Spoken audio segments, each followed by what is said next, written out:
hari abateza ibibazo bagahindukira bakaza kubikemura nyuma bakifuza kwitwa intwari, ariko burya intwari ikemura ibibazo byatejwe n'abandi.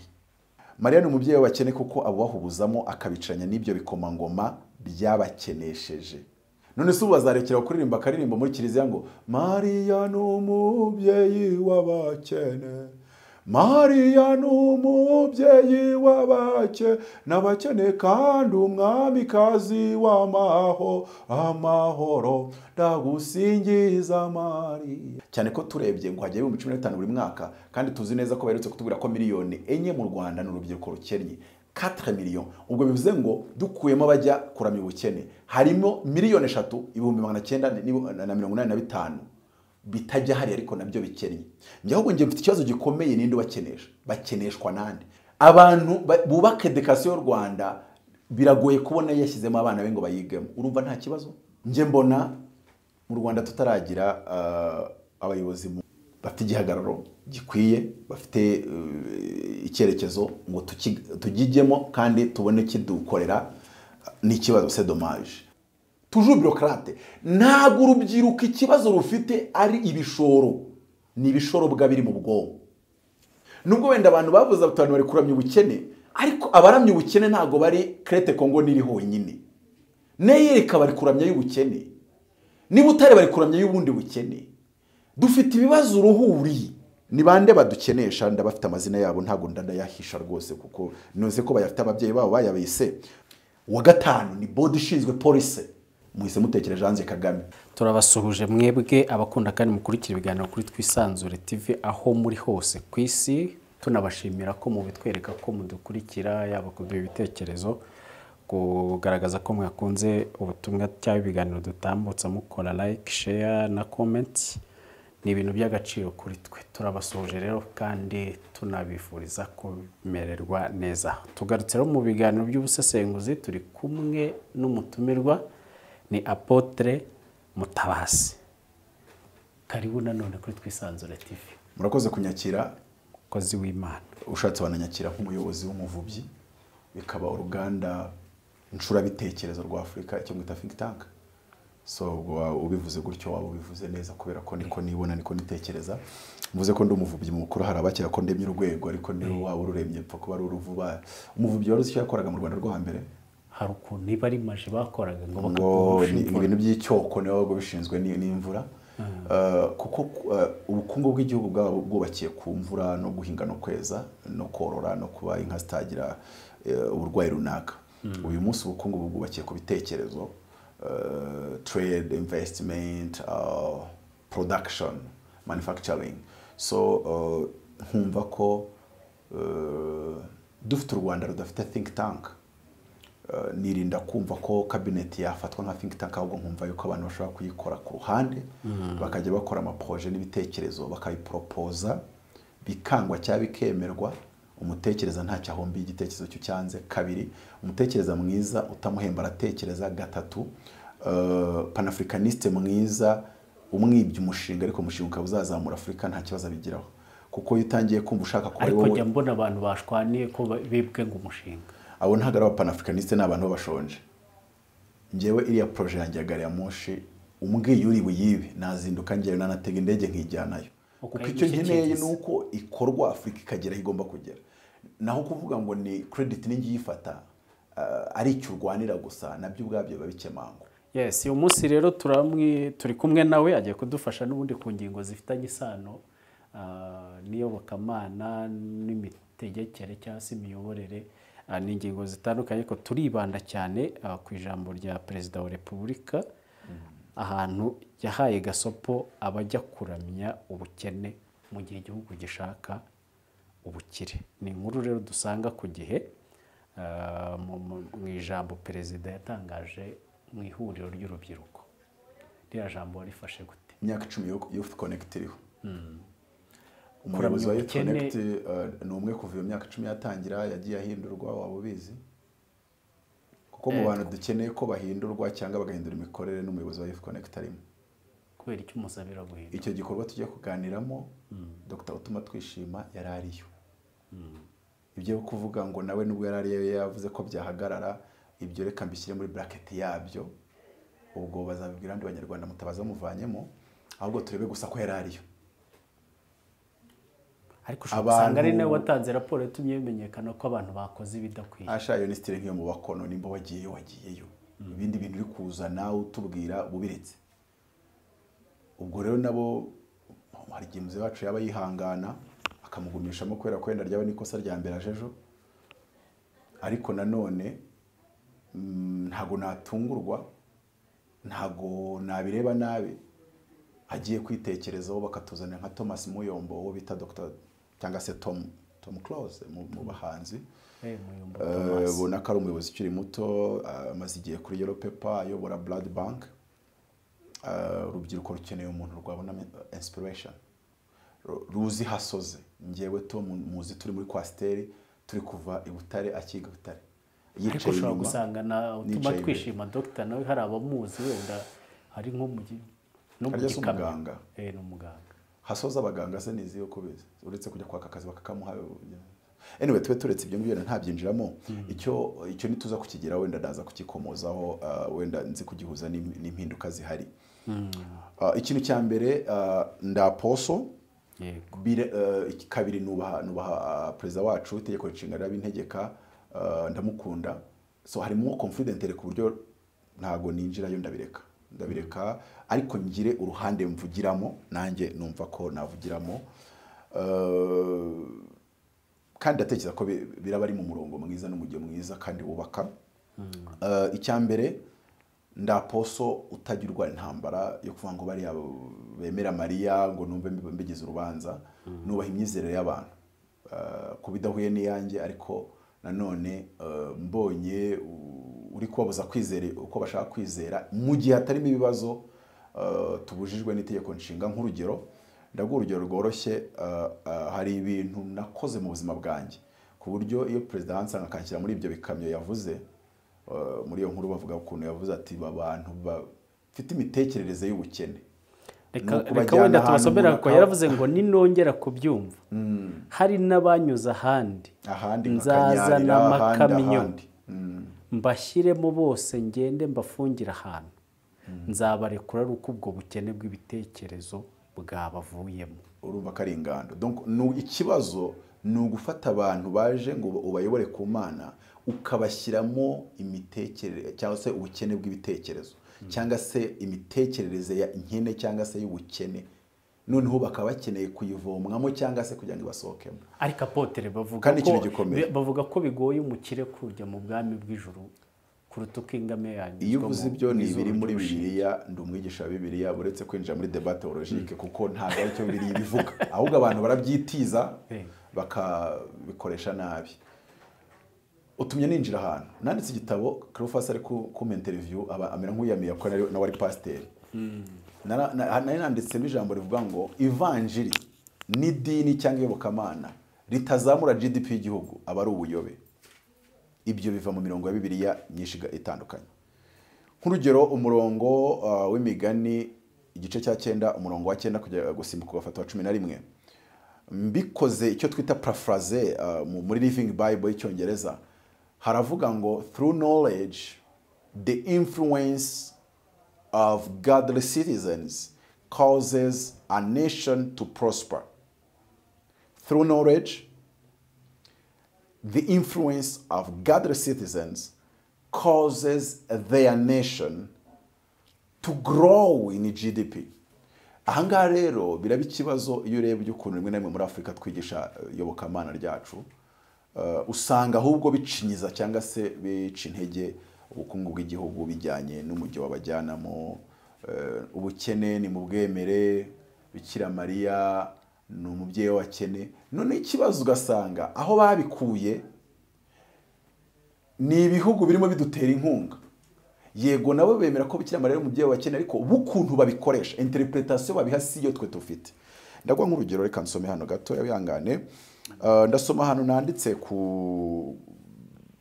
kuvuga ko Bikira Mariya ari umubyeyi w'abakene nge ko mbyumva nanditse ndavuga ngo hari abateza ibibazo bagahindukira bakaza kubikemura nyuma bakifuza kwitwa intwari ariko burya intwari ikemura ibibazo byatejwe n'abandi Mariya ni umubyeyi w'abakene kuko abubahubuzamo cyangwa se abubakuramo, ariko guhuza no gukuramo hari ukuntu bitandukanye in terms of igihe bifata cyangwa se uburyo bikozwemo.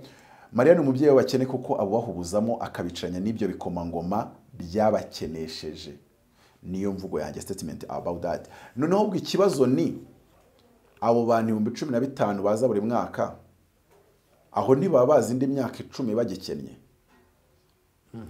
Iyaba inyigisho bahabwaga bahageze kuri uwo mubyeyi bakene, kuko umubyeyi afite abana b'abakene aba yifuza ko bakira.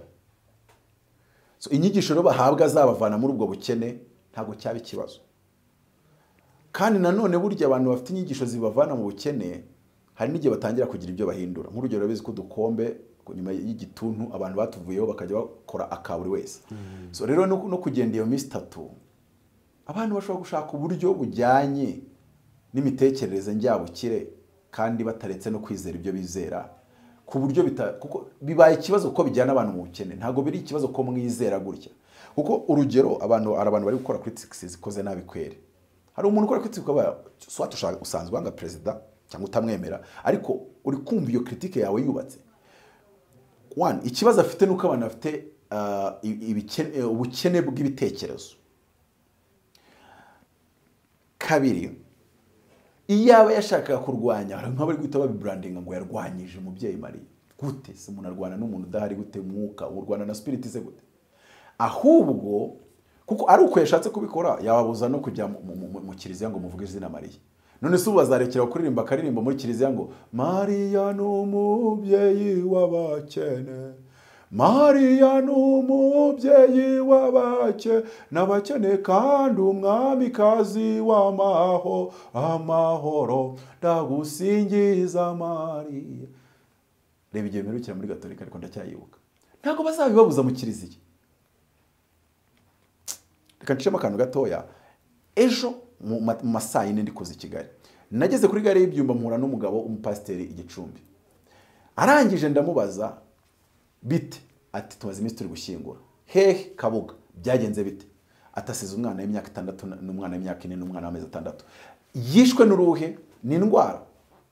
Kandi ubwo ngo umugabo we ni kapiteni ari mu kazi k'igihugu. Ndaje kubwira ibyishe umudamu we kugira ngo umve uburyo bibabaje. Ngo yavuye muri Nibature, reba ko abandi babyutse bajya abikiraye cyo mu Ruhengeri baza kugifata saa 9 z'ijoro. We yagiye muri Nibature. Nibature sinyirwanye iyo yivuye mu gato wihutira mu kazi. Aha. None ngo Nibature yivuyemo ngo yiyumvamo kujya gusengera ku musozi wa Fumbwe muri Rwamagana. Kandi umurokore atakubwira ko ari umwuka w'Imana bimubwiye. Tureka turebe icyakurikiyeho turebe niba ari umwuka w'Imana mujyanagayo. Ngo ageze yamaze gusengera ahantu hamwe ngo yiyumvamo ngo kuzamuka ku rutare gusengerayo. Azamutse igikwembe ngo kiranyushuka. Urumva donc reaction y'umudamu nuguita akurikira igikwembe kugira ngo atambara ubusa. Agikurikira agenda agiye. Hari urutare ngo rumanuka nka metero 30. Amanuka ngo yari yajyanye n'umuganga. Wumve ko n'umuganga bari kumwe n'umuntu wize. Ese uwo muganga ko yamukurikiye ubwo ngubwo nimba yari yakoze n'akazi afite recuperation akaba agiye kwirwa ku misozi ku rutare, ubwo ejo ntazavura abanasinzira. Yakaba yerekipera. Umuganga yagiye kumusanga hasi, ace Mr. Ntagari imisi myinshi. Umuganga yagiye kumusanga yo hasi yarangije gupfa. Yaramwiyegamije agerageza nyine gukora promise ko ariko umwuka wese uhagarara ataranahamagara ngo baze gutabara. Binyibutsa inshuro zigeze nko muri 2 cyangwa 3 nakoze ibintu kuryo nanjye bari kurikira muri yo kamyo.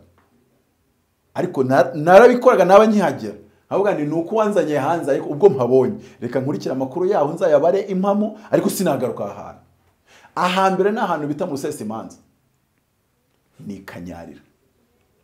Twagezeyo saa 4 z'ijoro. Ntumbaze impamvu abarokore tuba dushaka gusenga akajorojoro nuko. Tuhageze banyeretse ahantu tugomba kwinjira ngo dusengere. Naravuze ni ndasubira i Kigali saa 4 z'ijoro ndategereza weekend ahangaha mu ishyamba ko ni mu ishyamba Kamembe. Buriya Kanyarira uramanuka gutyo azamuka iyo bita Kizaboro. Ariko mve ngo nudusoze tuhagaze nko mu Bigogo. Noneho ngiye kubona mbona umumama araje arahinjiye ndavuga ni cyo koze reka minjira ubwo uyu mama hinjiye ndi umusportif ariko ndavuga ni sinagaruka ahantu kandi ko sinagarutse. Kwinjira byarukurira ku mugozi w'umutanga. None mbona umumama afashe umugozi afashe imbere ahita atera ukuguru nkanga ubwo abahaza ashyira ukuguru kuko uhahushije ni rusororo mbese uhushije aho ugomba gushyira ukuguru ni rusororo ubwo abashya bamenya kandi ubwo ni nijoro saa yine bamenya uko batera urwo rutambwe batera mbona umumama kubisa urutambwe hariya arushyize n'ahandi ubwo azamukiye ku mugozi arawukuruye ahise yinjirayo nanjye ntireka ngerageze nk'umusiporutifu ariko sinzagaruka nanjye mfata aho yafashe buriya nzi kwigana mbashyize ukuguru aho yagushyize mbashyize n'ahandi imbere ko baranankuruye ngewe bagezemo gusohokamo byo ni ikibazo rero buriya kuzamuka biroroha noneho gusohokera kuri uwo mugozi w'umutanga kandi ubwo hasi uhushije metero 15 kandi munsi harimo urutare ntabwo ari urutare rumwe bizamutse bishinyitse gutya mu mazi hasi abazi kanyarira munze mu mvuguruza mbona ntashye kigenda ndavuga ni cyokoze sinagaruka ahangaha nawe njye mfite ubukene mu mitekerereze nza no kujya ku murindi w'intwara ahantu bita Maramaza aho niho hanyuma ubwo musese manza nkubwiye haroroshye Maramaza aho noneho hakubye nkaho gatanu twarahageze hafi neza noze rwose ku muhanda ugiye ukatujya ku murindi w'intwari ukiva kuri kaburimbo umaze kwambuka icyayi ndangije baranyereka ngo twinjirira hangana n'ikarito yari hamwe ikarito yari muzi kuningana donc umwobo twari kwinjiramo witwa ubuvumo ungana n'ikarito yari hamwe narahagaze ndababaza ngo ne dusenge ati ntase hari ubuvumo ati burahari ubwo nijoro cana telefone ndamurika ndabubura kumva ubwo twatsi twanatwikiyeho umumama twari duhagaranye yatega 120 mbona akwese igikwembe mbona arinjiye ntimutabaze nta gahantu umumama yinjiye ntahinjira n'amakuru yaho nzayabare nyaza ariko sinzahagaruka twarinjiye ninjye wababwirije nababwirije nicaye gutya nunamye umutwe uri hafi gukora kwivi ubwo ninjye wari uri ahantu harehare ubwo ninjye wari uri ku gatuti ahantu kabisa harehare ubwo abandi bose nababwirije baryamye bakambwira ngo iyo uciye muri uyu mwenge ngahantu hinguka ngo haba ariyo na gaze ngo nahiba haramagara saa 6:05 mbona hinjiye impumyi yaje yonyine ariko ubwo yaramenyeye ku buryo izigahita yinjira tubone duciyeho intihana tuvugishije ngo ubwigiye aho hibaho maramagara ubu koko wagize ngo iki nanjye ndi umugabo wo kubihamya ko hari ibintu rimwe na rimwe abantu b'imyizerere batujyanamo cyatujyanwamo kandi ukabona nje nubwo nabona ngo aha hantu ntibikwiye ko umunyarwanda hagaruka hari undi wakubwira ati iyo ndi hariya nibwo mfashwa atiyo maze amezi 3 naheruka hariya ntago ari ikintu rero cyo gukomeza kurebera muri ubwo buryo nk'ubwiye inkuru ntago ari imbarirano ni mistani haciye uwo mumama rwose bari ku kiriyo cyari yakabuka noneho rero nkavuga ngo byanga bikunda umuyobozi w'igihugu adacyashya ibintu nk'ibyo ngibyo ntago byaba ari byo ariko nanone hari ikintu nshaka gutekereza mu mutwanye nakise ngo operation umubyeyi w'abakene ndavuga ngo yega bamuhungiraho barakennye twanabonye ko atari ubakenesha ikibazo ku cy'abakozi be babubakamo imitekerereze yo kugira ngo bakomeze ari abakene no kugira ngo bajye bakomeza bagaruke uriko ikintu cyangwa se kucyo abakene 15,000 buri mwaka bakugeraho uwo mubyeyi se kucyo atabari wifuza ko akomeza kubabona akomeza kuza kumubona oya nta mubyeyi wifuriza abana be ko bakomeza gukena reka tubareka ahubwo abitwa abakozi be ubwo nyine n'ababigisha iyo bahageze ntacyo babafasha rimwe na rimwe kugira ngo basohoke muri iyo mitekerereze ubwo bukene bw'imitekerereze baba barimo ndavuga ngo ubundi abamuhungiraho bakeneshwa nande ubundi ikibazo naho ngo nyine nashatse kukibaza kurenza ahandi ndabanza nkora definition ubusobanuro ndavuga ngo ubundi si umugisha niki kuri president yavugaga ngo nge nibwira ko musenga musaba kugira ngo muve muri ubwo bukene kandi koko iyo abantu basenga bavuga ko bashaka umugisha bavuga ko basaba Imana umugisha kandi koko ariko se ubundi umugisha niki ndavuga ngo umugisha nugusunikwa na roho mutagatifu gusunikwa na roho mutagatifu kubyakwagurira ubwonko bwawe bw'iburyo ukajya uvumbura ibyahindura isi bikoroheye aho ndashatse kuvuga iki umugisha ntago ari amafaranga umugisha reka tujye mu gihe burayo Ibru ivuga umugisha ikoresha ijambo barak ni wandika no muri Google yawe uvuga ngo barak meaning barak barakubwira ngo bisobanura ibintu bitatu icyambere ni to unlock urumva ari ijambo umugisha rijemo gufungura guca ingoyi kurekura to unlock ijambo rya kabiri ni to praise niyo mpamvu uzumva abantu bavuga igifaransa neza kugira ngo je bénis le Seigneur nabanje kubyumva mu Kongomani nyoberwa Imana umugisha z'uyu muntu n'umwiyemezi bene akakageni abavuga icyongereza nabo kuvuga ngo I bless the Lord, cyangwa se bavuga ngo may the Lord be blessed, blessed be the Lord.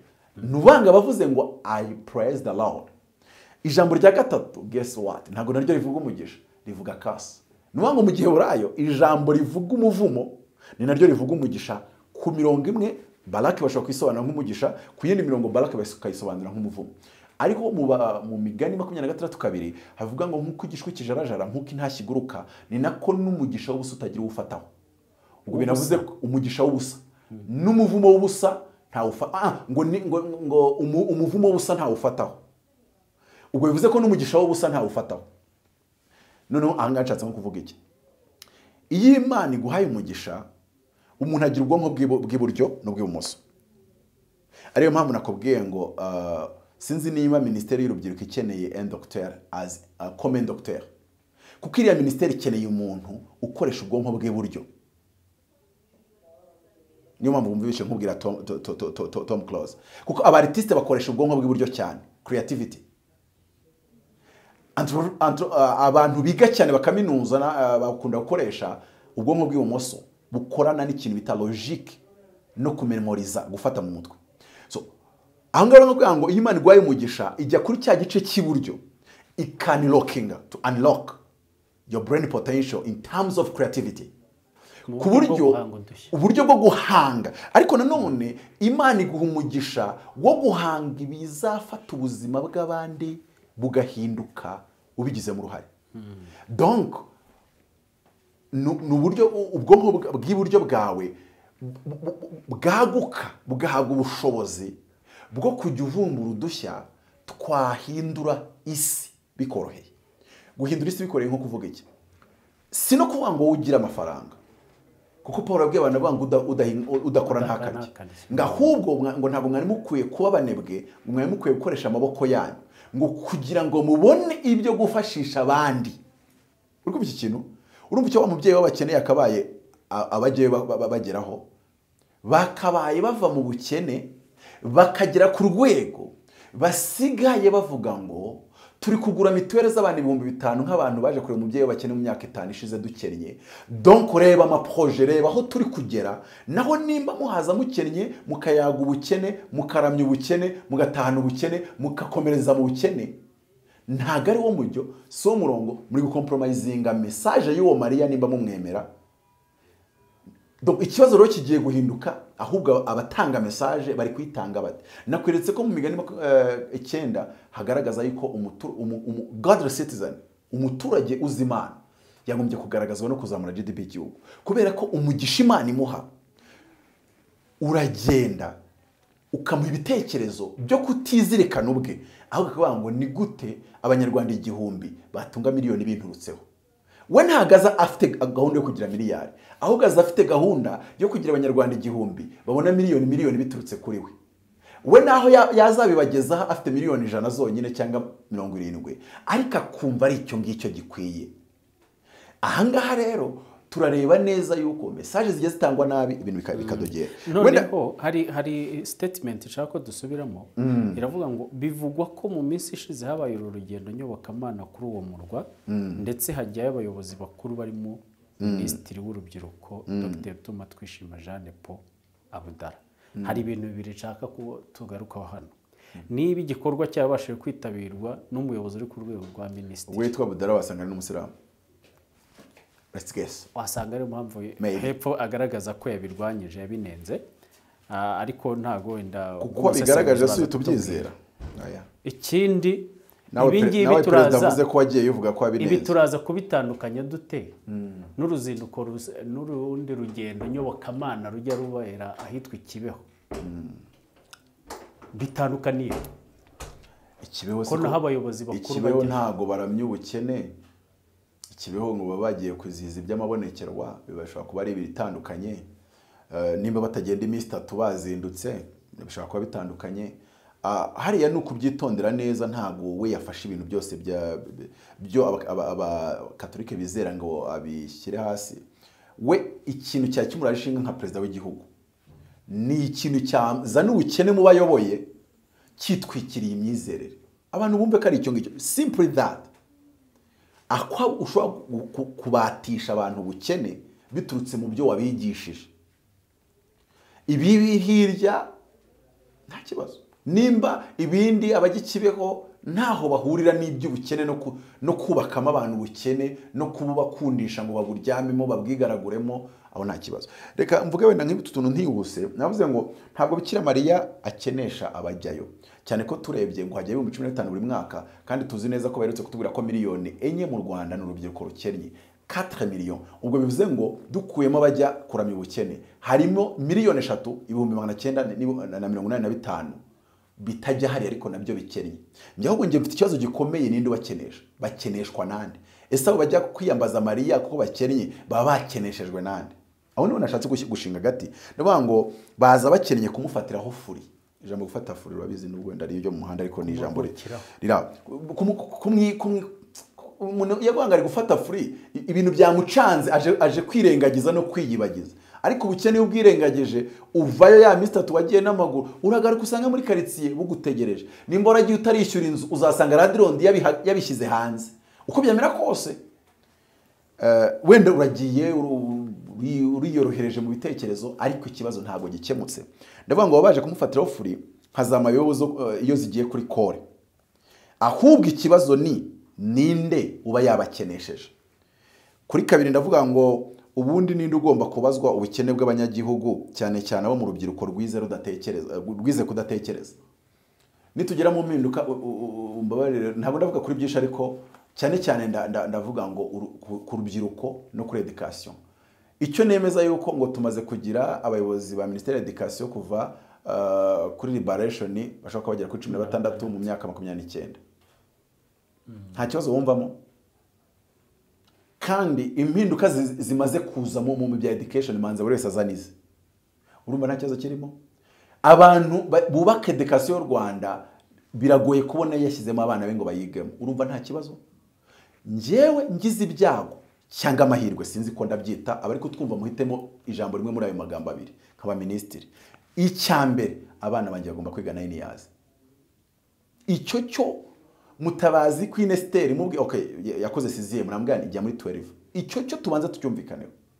Uburezi turi bwubake ntidushyiremo abana bacu tukabajyana mu Cambridge systems. Biragoye kubwira umunyarwanda ngo nabwizere bwana. Turabwira abantu gukora amaji amwe tukanayafata tukavuga ngo ntiyujuje ubuziranenge. Bivuze ngo ji yose iri ku isoko ry'u Rwanda nuko umwana wa minisitiri yayinywa, nanjye nkayinywa n'undi akayinywa. Dushaka ibintu bifite standards. Ariko education dushaka guhunza abana bacu, ese turayizeye twebwe? Ubona ari ukubera iki tutayizeye Mutaba? Nje mbona mu Rwanda tutaragira abayobozi mu burezi bafite igihagararo gikwiye, bafite icyerekezo ngo tugijyemo kandi tubone kidukorera. Ni ikibazo, c'est dommage. Kabiri, ntabwo turagira abayobozi b'urubyiruko up to now. Wenda mwe murabazi, nge ntabwo ndababona, keretse nimba hari ibindi babaje gukora bindi, ariko kuyobora urubyiruko nukuruha inspiration, nuko rukurebamo cyangwa se urwempowering, inspire and empower those youth. Dukeneye mu minisitiri bwana waza kubwira urubyiruko turakennye, akakubwira ati dore ngiye kukwigisha, ngiye kukwempowering uko wandika business idea. Kabiri, ngiye kukubakira attitude, ngiye kukubakira character, ngiye kukubakira philosophy ugomba guhagararamo. Wahinguka Nyabugogo wajya Kampala ukamara amezi 6 bakabona yuko umunyarwanda yahageze w'urubyiruko, ukagaruka ubwira abantu ngo nagiye guhahira mu mahanga, njyana umutima wo gukunda u Rwanda, sinagiye nduvumira ku gahera, ariko ngarukanye ikigaragaza yuko ubwonko najyanye. Uwo niwe dukeneye. Byanarimba kambara bote niba ari bote, akavuga ngo icyo gitekerezo watekereje nimba ari ukuvuga ngo uzajya ugira ikintu ukora muri Nyabugogo, nujye kugitangira tuzanajyana turandingane kuri tere ukimplementing empari. Ariko nimba dufite umuntu uri kubanga ayobora urubyiruko, nawe tukaba tuvuze ngo umukuyeho amafaranga yose, ukamukuraho iryo zina yubatse ku buryo ageze Nyabugogo ntawamumenya, ukamubwira uti jya Nyabugogo tugwaye 30,000, turashaka kugira ngo utwereke ku munsi winjije angahe, mu kwezi bimahagaze bite, wakishyura inzu muri Kigali, warya, wakambara. Abenshi wasanga bidahari. Uyu muntu rero w'umubirokrate ugiye kuyobora urubyiruko, sinzi youth connect wenda wasanga hari ibintu ikora bikanganye, ariko ngewe ndashaka kubona urubyiruko rw'u Rwanda, kuko bamwe iyo bagiye kutubwira ibyo bakora kugira ngo twazanye ngo miliyari 3 ngo zazi zikwiye kuvana urubyiruko no toujours bureaucrate. Ntabwo urubyiruko ikibazo rufite ari ibishoro, ni ibishoro bwabiri mu bwonko, n'ubukene bw'ibitekerezo. Buriya his excellence buriya iyo ari kuvuga mba ndi kumwumva, uretse ko wenda sinzi nimba umuntu yemerewe kubivuga, ariko wasanga akiri umujene Kampala, Nairobi, wasanga hari uburyo we azi kunyeganyega, akavuga ati ngomba kugira aho mva naho ngomba kugera. Rero iyo umuntu ari kubivuga it sound umuntu wavuye mu bukene akiga akaba bureaucrate agashaka akazi k'ukwezi kumuyoboresha urubyiruko mutubabarire. Uriya state baduhaye nta byinjiramo, ariko nimba hari n'uwakuriye ku mureti, niba ari uwakuriye ku mureti, nimba hari uwakuriye ku mureti akava ku mureti ajya Cambridge, akava Cambridge ajya Oxford, uyu nawe sinzi ko azafasha umuntu w'urubyiruko uraha hanze. Dore ko abantu na education babitugiriyemo ngo abantu ngo bize ngo accounting muri gakora amafaranga yandi, ko n'igihugu sinzi nimba kikiyafite yo mubara. None se nimba abantu batangirwaga mituwele bari miliyoni 2 bakaba bagejeje ku bihumbi 100 na bingahe, ubwo ibyo ngibyo utegereje raporo za rwangombwa kugira ngo wumve neza yuko uri kwiga accounting ayo kubara dahari. Jya kwiga irema mutungo, naho icunga mutungo wo gucunga ntawo uhari. Jya kwiga irema mutungo, create yaremeye ayo gucunga ntayo. Ubukungu bw'igihugu bukomeje gutera imbere, kabarira nakuze bamwita umukiri byumba, ariko ashoboye kuyicungira, ntago akeneye umucunga mutungo. None basohotse ari 200 bari hanze, barajya gushaka akazi 200 bakagenda ari 500. Izo accounting zawe zitagabura. Rimwe na rimwe dufite ibibazo byinshi, nubwo wenda abantu bavuze abantu bari kuramya ubukene, ariko abaramya ubukene ntago bari Crete Congo niri honyine. Neyereka bari kuramya y'ubukene, niba utari bari kuramya y'ubundi bukene. Dufite ibibazo uruhuri. Umuntu ugomba kuba minisita w'urubyiruko ni umuntu utwereka ngo njyewe leta itampaye akazi nta n'uwakampaye, mu kwezi sinaburaga ibihumbi byanjye 700. Ibyo kandi nabyigejejeho nkurikije impanuro z'umukuru w'igihugu, nkurikije ibyo nkura mu masemina ma conference atandukanye. Ibyo bintu muri Amerika rukuntu Donald Trump yagiye kuvuga arakubwira ngo I am a self-made billionaire. Yavuze gutyo nta kindi uvuga, ntacyo urenzaho. Ariko tuve no kurabo, niyo avuze ngo I am self-made millionaire ni kindi. Dukeneye minisitiri w'urubyiruko umeze gute? Dukeneye a self-made monthly millionaire, umuntu winjiza haka miliyoni yarabyigejejeho nta support.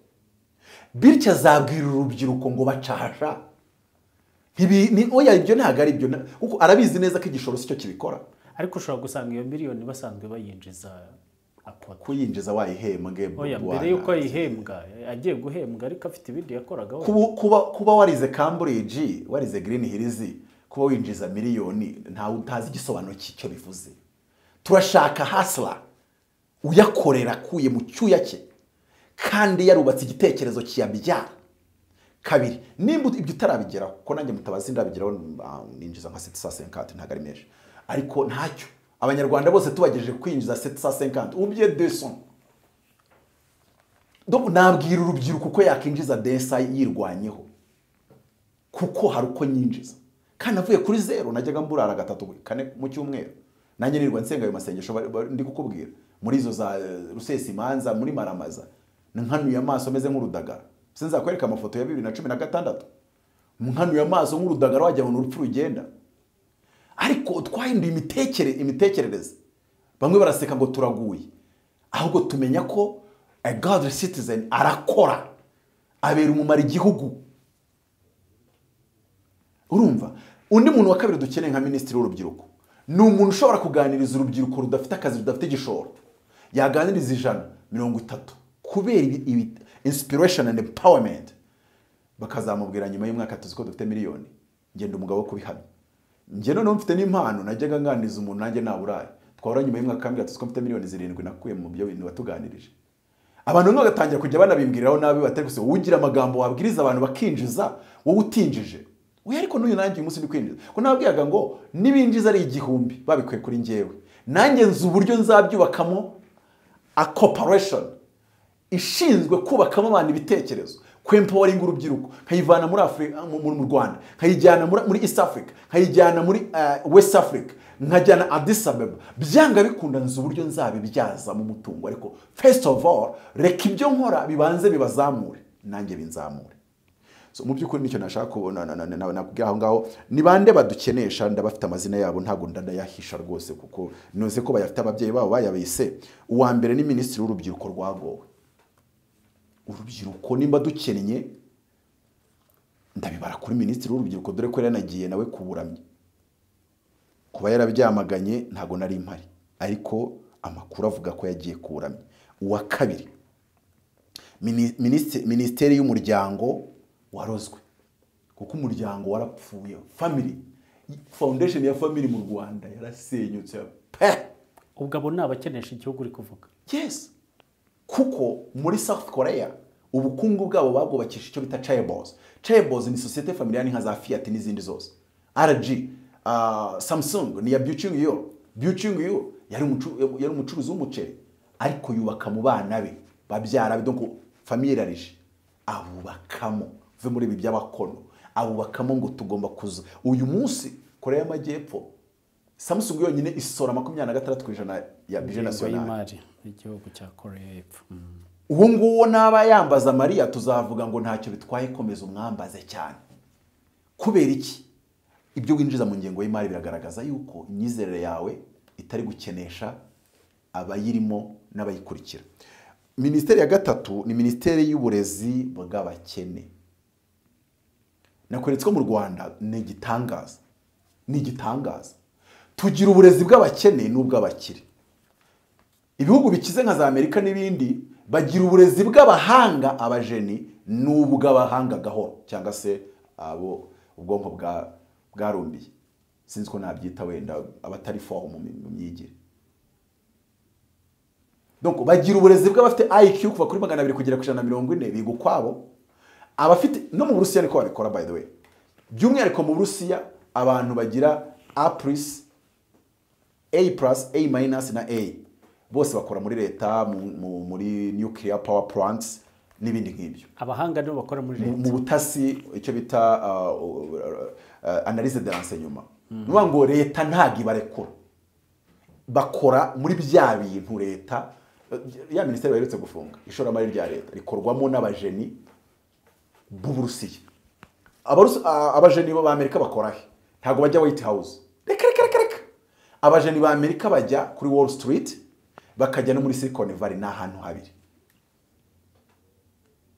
so icyo ngicyo rero tukavuga ngo ubu burezi nabyo ni ikindi kintu cyo kwitegereza no kureba uburyo bashyiraho imirongo igize cyane cyane yuko tugomba no kubaka filosofi y'uburezi donc quality education mentality ntago dukeneye quality education systems no ntago mubishoboye Harvard ihagaze miliyari 40 z'amadolari ni budget national y'u Rwanda kuba 8 ni ku gaciro ka Harvard ubwayo ubwo MIT nayo ni budget national kuba inshuro 8 ntago ibyo bintu nabita mubigiraho ariko hari ikintu kimwe twakubaka a mentality iyo mitekerereze ariko aho ngaho mbe mparetse mvuge ministeri ya nyuma ni ministeri y'inganda z'abanebwe inganda zikora ukwe tukarwambara iminsi 2 rugacika ariko ukabona abantu rwose birirwa baririmba ngo made in Rwanda windirimbira kore ikintu testing numve nicyo gifate numve kimeze neza ukibone mbona ari cyiza ingingo ya gatatu navuga ngo dufite made in Rwanda ntibiba byakorewe iwacu mu Rwanda ntago ikibazo ari kubikorera iwacu ikibazo no gukora ibikomeye biramba kabiri igiciro cyiza gatatu ugahaza isoko utambera nka Sina Gerard uvuga ngo agashya ngo mu Burayi ngagashya ngo baba bakabuze ku isoko ugatinyuka no kubimbwira okay ndamukundana namwubaha ariko ikibazo abanyarwanda nuko duteye wakabiri kumbwira ngo agashya nabonye gakunzwe ku isoko ndi guhinga marakuja muri Malawi ndi kuzihinga Zimbabwe ndi kuzihinga no muri Kongo nubwo wenda yo n'u Rwanda ariko bimeze ko nge nk'umucuruzi mfite societe ihingisha marakuja Kongo bityo ji ikonsoma ku isoko ry'Uburayi 40% ni entreprise Nyirangarama twashatse wenda izina dukoresha Iburayi kubera ko wenda tutari gukoresha Nyirangarama izina turi gukora naryo nini kuri ibintu binini wenda niho bigana nuko ataragera kuri urwo rwego mukunda kudefanda ibintu namwe mubona katari byo umuntu yakwe yego rata jize baherutse no kuzifata urahoga uravuga ibyo reka nisomere hano tujye tubanya ko reka ntago wakiza ubukene buri mu rubyiruko ushaka kujya uvuga ibintu mu gifefeko icya kabiri no mu gihe umuntu yavuze ibintu ntarengere ugashaka kubirakarira mu kuko mutazi yamvuze hora ugeze muririmbire kandi abo urubyiruko rukeneye kandi uyobora urubyiruko muririmbire se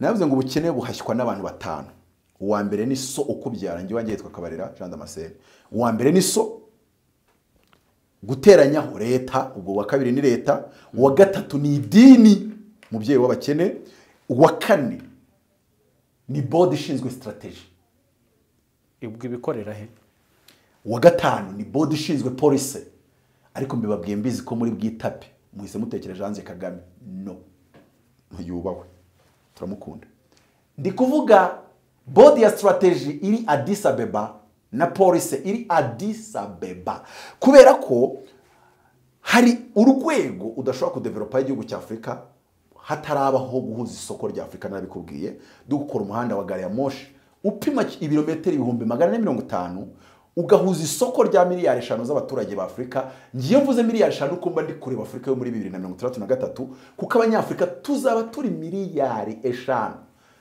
Nigeria izaba ari miliyari yuzuye DRC izaba ari miliyoni 400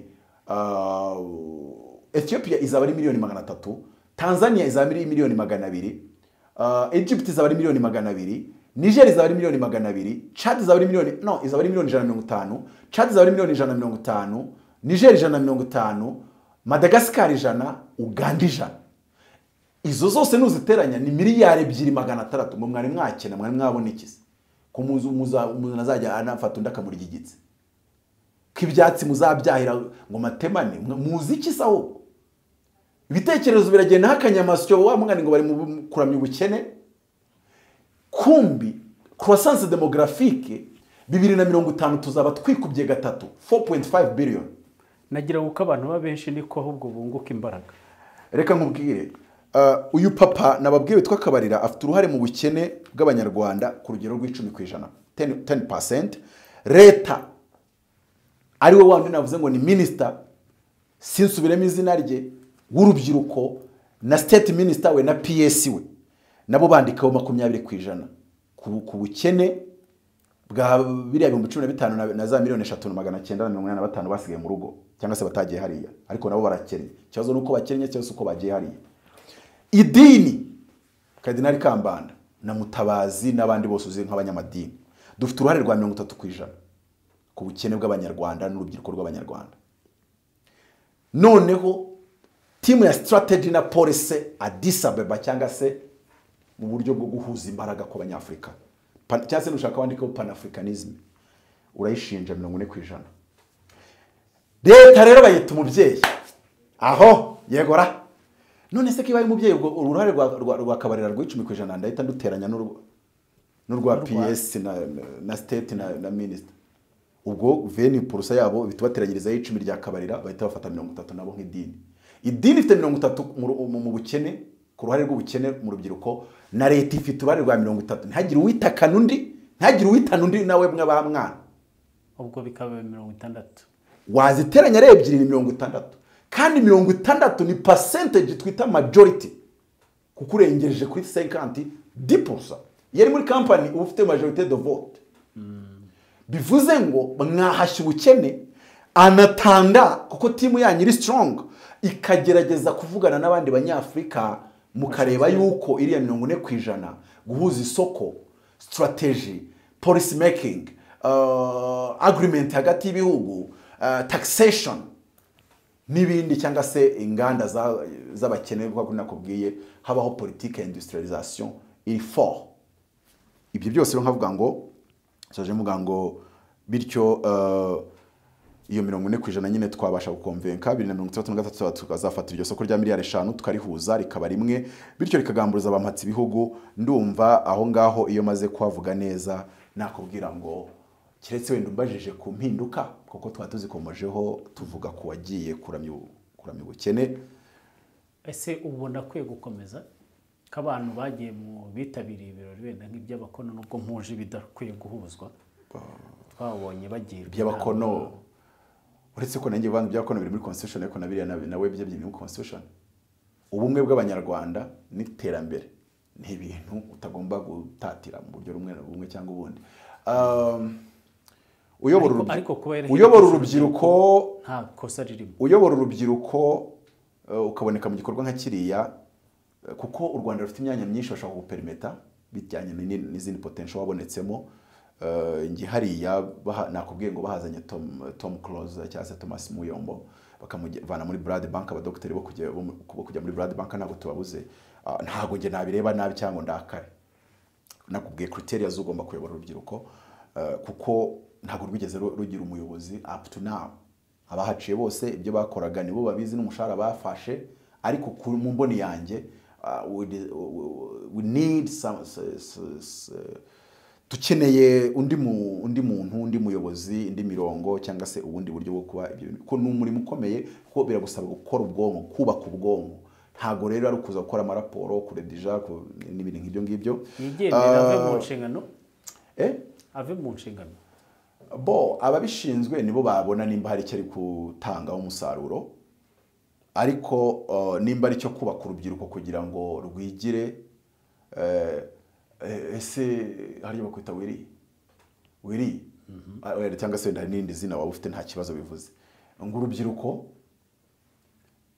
uru rubyiruko rwacu. Oya baravuga ngo iyo batuvuze ngo urubyiruko bavuga ngo imbaraga z'igihugu kandi kwitoza kuba mutwara sibo nako no shaka kuba sedo arakatete nkunda cyane kuko kagari bita sedo. Rero uvuga ngo nukuzajya nsanga muri mu kagari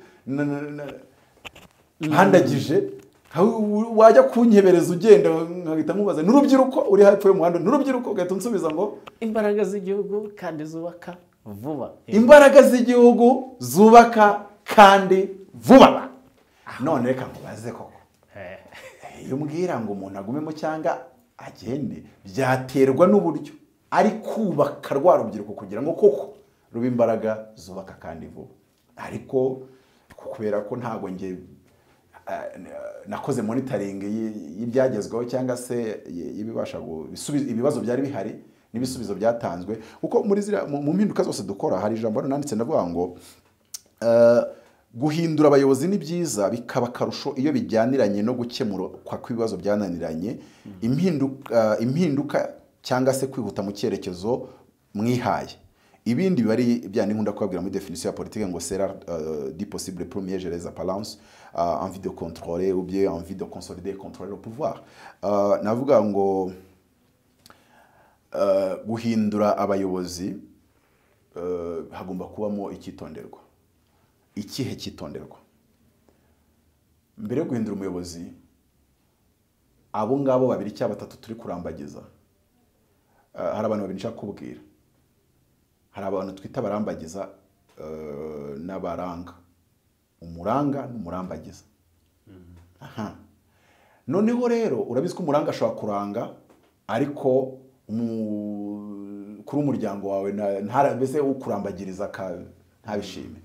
Noneho rero havuga ngo bari bakwiye guhamagara think tank y'u Rwanda nimba tutanifite yitwa gutya ko bagashaka abahanga b'u Rwanda bamwe b'abayobozi bamwe batari abayobozi bamwe bikorera bakabafata bakabicaza hariya.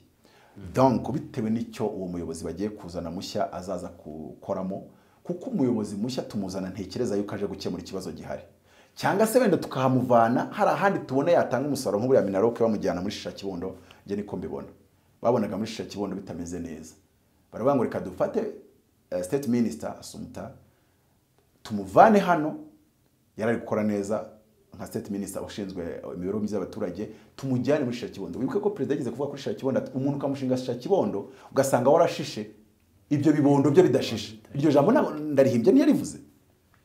Rero buriya bafashe uretse ko nasumutanga mbona ashishe mu maso ariko wenda byibuza bashishwa n'ibyo ahembwa.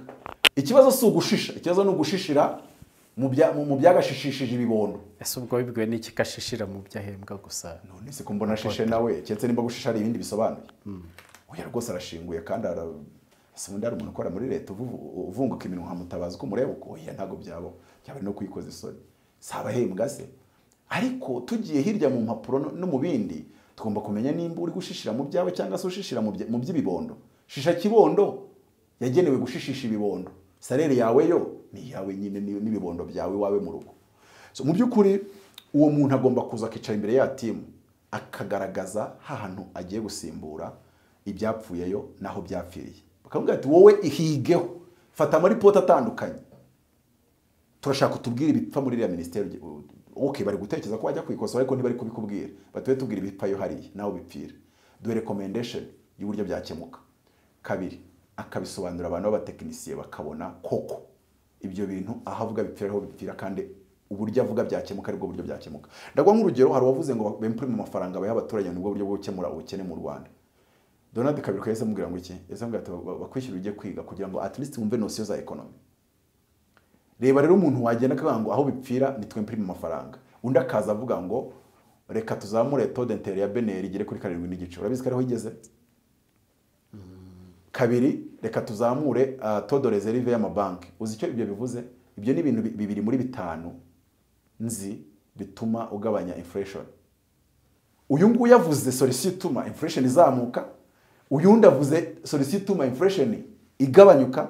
Nujya kuvuga ngo ninde urasimbura hariya urazana uyu nguyu uvuze ngo tuzamure taux d'intérêt muri BNR, tuzamure taux de réserve amabanki ategetswe kuba afite muri BNR. Icyo gihe tuzatangira kubona ibiciro ku isoko bigabanyuka. Nimba ari muri Minagiri zana abatekinisiye muri Minagiri ya Israel, Holland, Ukraine, ibihugu nka bitanu bihinga neza kwisi. Uzane nabo Rwanda. Noneho umubwire ngo uyu muntu agiye kutubwira ibipfa muri ministeri atubwire n'ibisubizo byabyo. Ese Joseph muri Egiputa bamukoreye iki? Yagaragaje ikibazo. Mugiye kuzagira igihe cy'uburumbuke, mugire n'ikinzara. Yagaragaje ikibazo aho bipfira yavuze. Aravuga ati batise dukora iki? Ati kumbe nta nubwo muzi cyo gukora. Ati nanje no kubabwira ikibazo. Bati nawe tubwire. Ati mushaka abagabo b'abahanga b'abanyabwenge bari mu mwuka w'Imana bastoke bahunike. Niba mara guhunika kimwe cya gatanu kizabatunga muri ya misi y'inzara. Kuko ari bubashije kuvuga ikibazo kiri no kuvuga igisubizo bamuha uwo mwanya kandi abikora neza. Ariko nanone imyanya rero ikwiye guhabwa abagaragaza ikibazo n'uburyo cyakemuka. Muri Minagiri byaragaragaye yuko hari waje avuga ngo aho ibintu bipfira ngo n'ibyagakozwe ariko kuva yahagera mba numva bingwa mu matwi ari nk'ibihuha ko ntago aragaragaza koko umusaruro na wa musanzu nubwo rimwe na rimwe kumara mu mwaka umwe n'igice ari igihe. Yari yasabye ntuza ariko yari yasabye ingengo y'imari ihagije wasanga atarayihabwa. Oya. Ushobora no gusanga yarayihawe ariko hari abantu bazi guprometa byinshi bagakora bikeye ariko ibyo simbizi bizwi n'abamushyizeho. Rero nkavuga ngo ubwo uburyo yagaragaza icyakorwa ashobora ko yarabigaragarije les politiciens les profanes en matière ariko ubigaragarije les techniciens en matière bakaba convaincus baguha uwo mwanya. Kabiri byakunanira hakaba rundi watanze proposal donc umwe yavuze ko hakorwa ibi agiye kubikora biranga, hari undi ariko nawe wari wavuze ngo ngiye mbona bipfira kandi hakorwa ibi, uwo nawe reka tumugerageze turebe. So aha navuga ko guhinduka yuko hari amahame abiri niyo ndi buvugeho wenda ukagira ibyo mbaza ku mpinduka zose zaba zarabaye. Ayo ni fundamental leadership philosophy, fundamental leadership philosophy ebyiri. Iya mbere navuze ngo iyo abayobozi bahinduwe ibibazo byari bihari ntibikemuke, nuko haba hakwiye guhinduka ababahindura ubwabo ku gipimo cya 90%. Ariko ibyo byemezwa iyo ku gipimo cya ndumva ari igipimo cya 60%. Yes. Ndetse no guhindura abakorera munsi yabo abatajyaboneka kuri yellow paper ku gipimo cya 50%. Sinzi nimba unyumvishe. Ndabisobanura muri ubu buryo. abamushyiraho ubwo mvuze abaranga n'abarambagiza n'abemeza umugeni. Hari igihe ikibazo ari bo kiba kiriho ku gipimo cya 20%. Se wamushyizeho ugendeye kuvuga ngo tuva mu gace kamwe, wamushyizeho wamuranze utubundi ujya kumuranga washingiye kuki? Ese sincere wabonaga ari we muntu koko? So bafite uruhare rwabo rwa 20% iyo ariko nanone tuvuga ibyo ngibyo iyo hageragejwe 7 cyangwa se 8. Donc nubona ahantu bagerageje abaminisitiri cyangwa se abayobozi barindwi bidahinduka, ibibazo bikomeza ari bya bindi agatera nzamba, uzatangiye kwibaza ngo abamushyiraho bite byabo no bafite ikibazo. Abamurambagiza se ntitwahindura umurambagiza. Nimba umurambagiza yari umwe wo mu bakono, cyaka umurambagiza none utabarirwa mu bakono, shakire mu bakonya cyangwa se nabandi bari neta. Hanyuma se noneho abamutegeka ko nkiriya ministeri y'uburezi imaje guhabwa ministeri benshi ubwo ikibazo gifite ministeri gifite abayirambagiriza. Abamutegeka ubwo naba raporo abamuha amabwiriza, abamutegeka mu buryo bumwe cyangwa ubundi, abamuri hejuru muri hierarchy ndabaha responsabilité zo kuba nyine icyo kibazo kitari gukemuka ku rwego rwa 40%. Noneho tutirengagije n'abayoborana nawe kuri 50% kuba bashobora kubana bana ikibazo. Noneho nkavuga ngo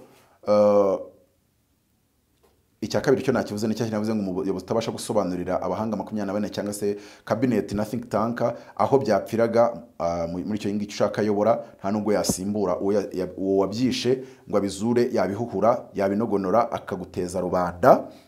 Noneho reka wenda nse nusobanura hariya navugaga akarere k'ibyumba no Gicumbi kugeza uyu munsi idafite umusimbura w'umumeya, mu gihe abandi bari bahaye basimbura w'umumeya. Aka karere twagize umumeya bitanyangeza araharamba arahatinda manzi imyaka 10 yarigejeje nk'abo bita bande hano Rulindo habaga witwaga nde Rulindo cyangwa Kangwage something like Kangwage. Rulindo yigeze ko habaraharamba kandi akora ibintu binini. Noneho nyuma y'uwo nyangezi twagize yagiraga programme yitaga One Rukwavu Pachide yari ikaze cyane. Buri mu mwana w'umunyagicumbi agomba kuba afite urukwavu, urumva ko n'inkoko zari kuzana amajya agatera ugasanga iterambere rimeze neza.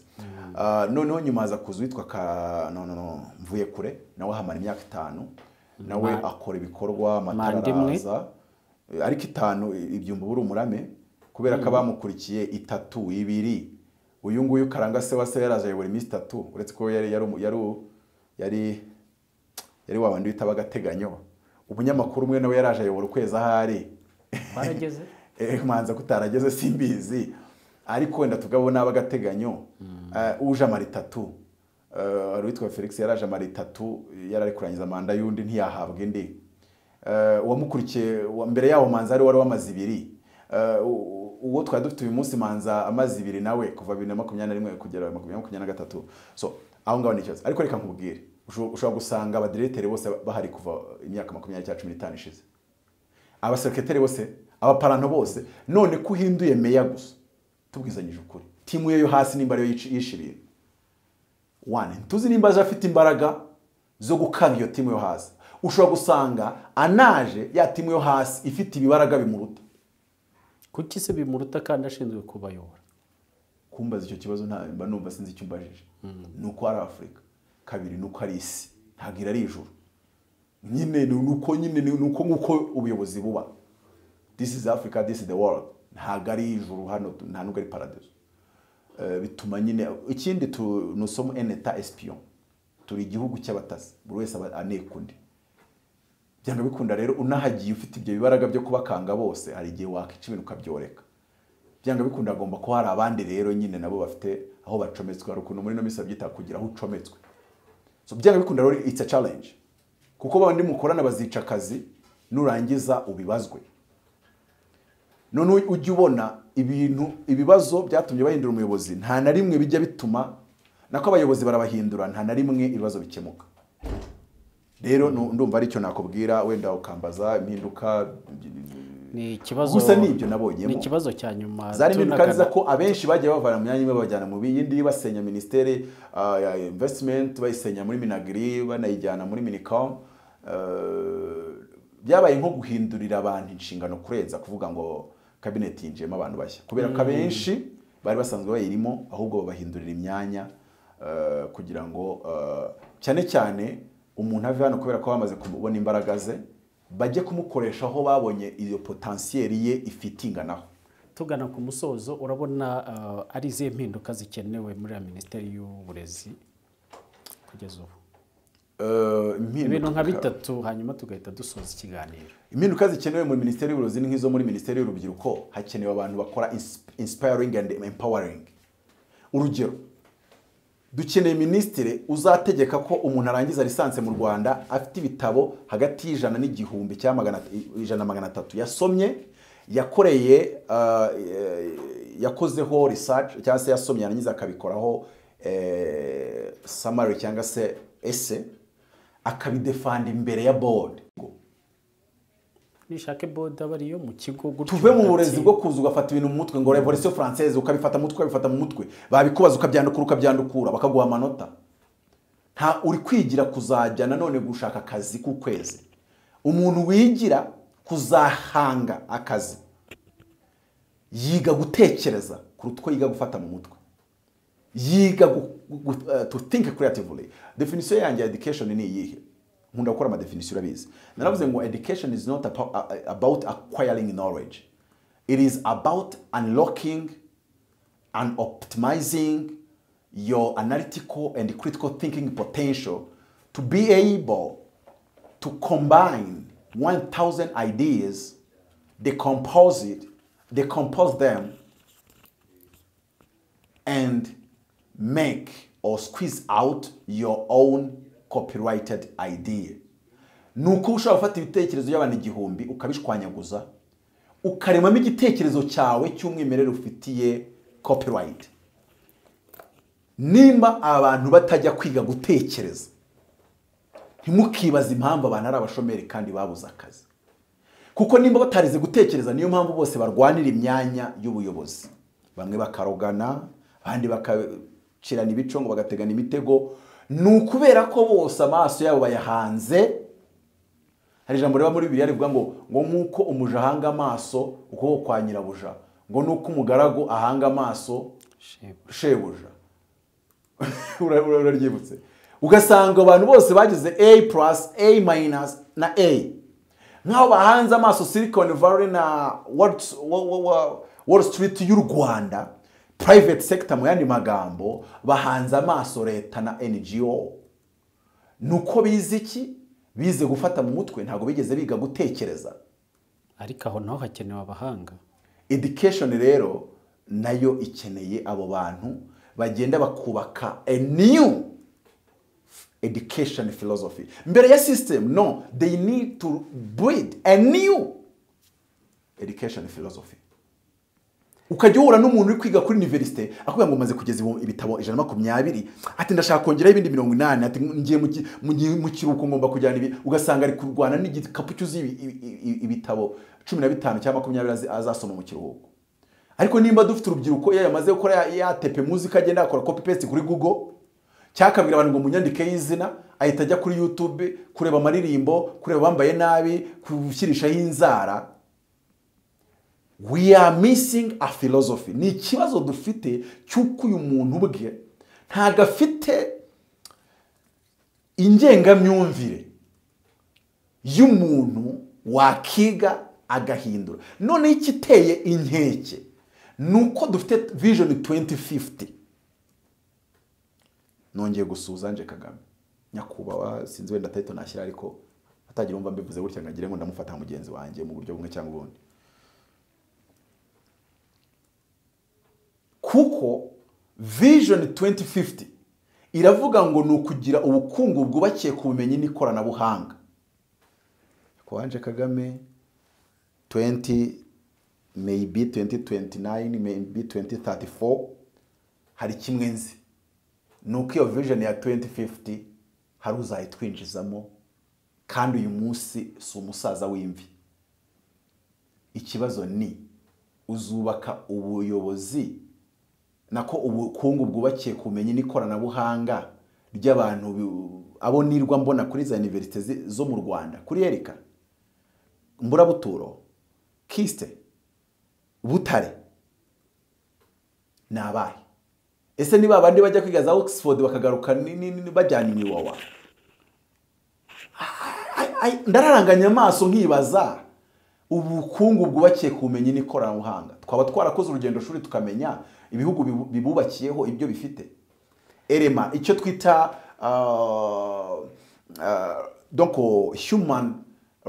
human resource or human capital nitureba muri Amerika ukabona bari yabishushanyijeho n'abagize gute abo muri Silicon Valley n'ahandi bafite indi attitude indi mentality indi philosophy indi character so turabona erema zangiritse ni nkuko mu Rwanda tugira marine za Nyabugogo tukagira bano birwa biyenderitse kuri YouTube bita basireyi ariko dufite na erema z'abahanga ariko ikibazo erema z'abahanga dufite se sabo kujya gukora muri raporo mu mabiro bashaka inkunga z'amahanga nyine dufitemo abahanga bakora ubukungu dufitemo abahanga bafite imitekerereze ndema butunzi cyangwa se ndema bukungu ese ishoramari rya leta bihagaze bite suguhemba sukuba ikigo gisohora miliyoni 50 cyinjiza miliyoni 7 hibwamo miliyoni 13 za buri kwezi kandi ibyo bikamara umwaka 3-10 ese ubukungu bwubakiye ku bumenyi n'ikoranabuhanga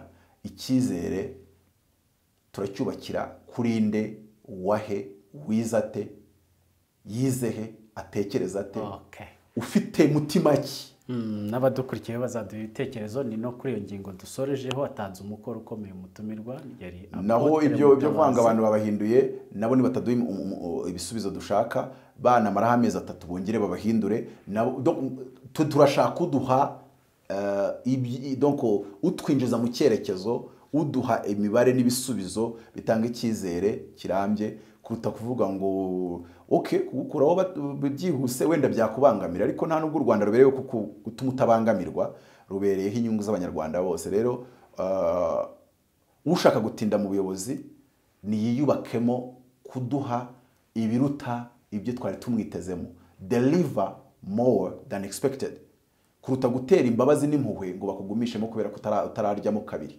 kuko uretse yibe nawe niye nayo meza 7 yariyemo hari umunyarwanda wundi utararyaho kandi wenda kurusha ubushobozi cyangwa se ufite aho wakoza ayo makosa nimba ari mu myitwarire yawe nimba ari mu gukorana nabo mukorana kwawe kudahwitse kutanoze byanga bikunda hari undi wahiyubatse cyangwa se uhakurusha izo mbaraga nta mpamvu rero kugumana utadelivaringa kandi hari undi hanze tubona yuko yaba ari amahitamo ashobora gutanga igisubizo cy'uruti cyawe iyo umuntu adatanga donc adakemura ibibazo umwaka umwe 2 cyangwa se igihe kirekire aho kumugumana tubizi neza ko ntabyo azakemura twagerageza undi nubwo no tugerageza ashobora kutagira ibyo akemura ariko aba ari amahirwe 50 ko yabikemura cyangwa se 50 ntabikemure rero byaba ari byiza abantu bagize esprit méritocratique ukajya uvuga ngo ndagiye hariya kubera icyo nshoboye simagiye kubera ikene wabo simagiye kubera undi umukono simagiye kubera uko nziranye na kanaka anko wanjye